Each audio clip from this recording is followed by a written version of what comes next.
আসসালামু আলাইকুম। আমার চ্যানেলে আপনাদের সবাইকে আরও একবার ওয়েলকাম জানিয়ে আজকে ভিডিওটি শুরু করছি। কাছে এবং দূরে যেখান থেকে আমার ভিডিওটি দেখছেন, আশা করছি আল্লাহ তাআলার অশেষ রহমতে সবাই খুব ভালো আছেন। আর আলহামদুলিল্লাহ আমরাও খুব ভালো আছি। দুপুরে খাওয়ার পর এখানে আমি রেডি হয়ে গেছি। পুরো ভিডিওটা দেখতে থাকুন, তাহলে অবশ্যই বুঝতে পারবেন যে আমি কোথায় যাচ্ছি। আর আমি তো অলরেডি রেডি হয়েই গেছি, আর মা ওইদিকে রেডি হয়ে গেছে, তাই তালাটা দিয়ে নিচ্ছি। আর এখানে আমরা সবাই মিলে দাঁড়িয়েছি, টোটোর জন্য অপেক্ষা করছি। এখন আর টোটোটি দেখা নাই, কি করব, কতক্ষণে আসে এখন দেখাই যাক।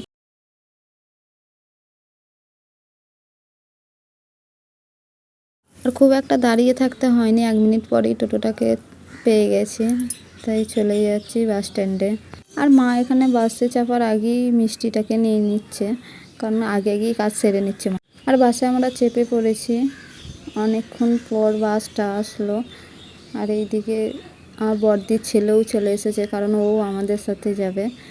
আর সামনের সিটে মা আর আব্বা বসে আছে, আর আমরা পেছনের দিকে সিটে পেয়েছি, এক কাছে সিটে পাইনি। এটাই মুশকিল, বাসে চাপলে এক কাছে সিটে পাওয়াটাই মুশকিল হয়ে যায়।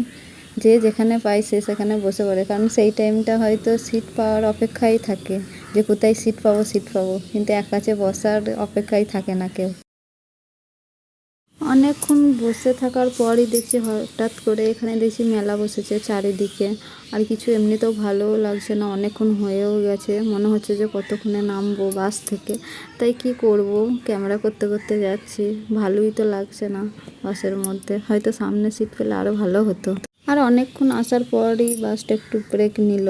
এমনিতেও 1 ঘন্টা প্রায় হয়েই গেছে, আর এমনিতেও আমার খুব একটা ভালো লাগছে না, কারণ 1 ঘন্টা হয়ে গেছে বাসের মধ্যে বসে আছি। আর পেছন দিকের সিটে বসেছিলাম, আর সামনে দুজন উঠে গেছে, সেই জন্য সামনে দুটো সিটটা পেলাম। আমি আর বড়দির ছেলে চলে আসলাম, মারা তো পেছনে আমাদের পেছনেই বসে আছে।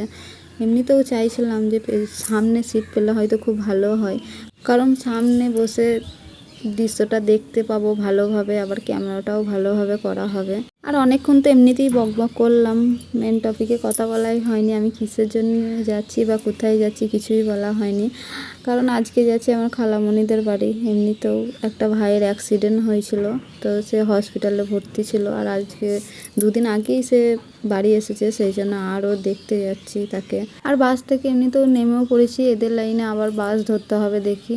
আর বাসে এসেই দেখছি যে পুরো বাসটাই একদম ফাঁকা হয়ে আছে, কেউ বসেনি। তাই বড়দির ছেলেটা সামনের সিটে জায়গা দেখছে। ও এমনিতেও সামনের সিটে পছন্দ করে, যেমনটা আমিও পছন্দ করি সেরকম ও পছন্দ করে।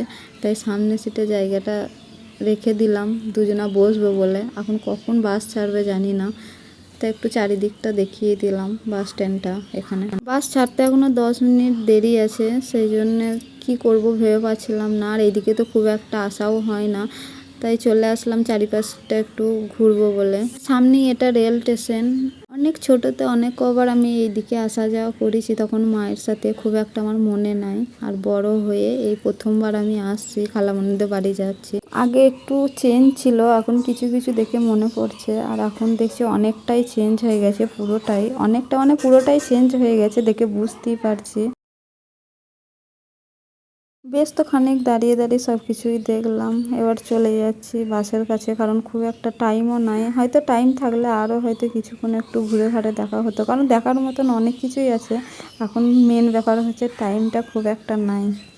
আর বাসে চেপেই দিদির ছেলে ঝালমুড়ি কিনেছে, তাই ঝালমুড়ি ওর সাথে আমিও দুটিখানি খেয়ে নিলাম, কারণ ঝালমুড়ি এমনিতেই আমার খুব একটা ভালো লাগে না তা নয়, খুবই ভালো লাগে। আগে খুব খেতাম, এখন বাজার কম যা হয় বলে কম খাওয়া হয়। আর সামনে ওই বাসটা যাচ্ছে বলে আমাদের বাসটা দাঁড়িয়ে আছে, যেতে পারছে না।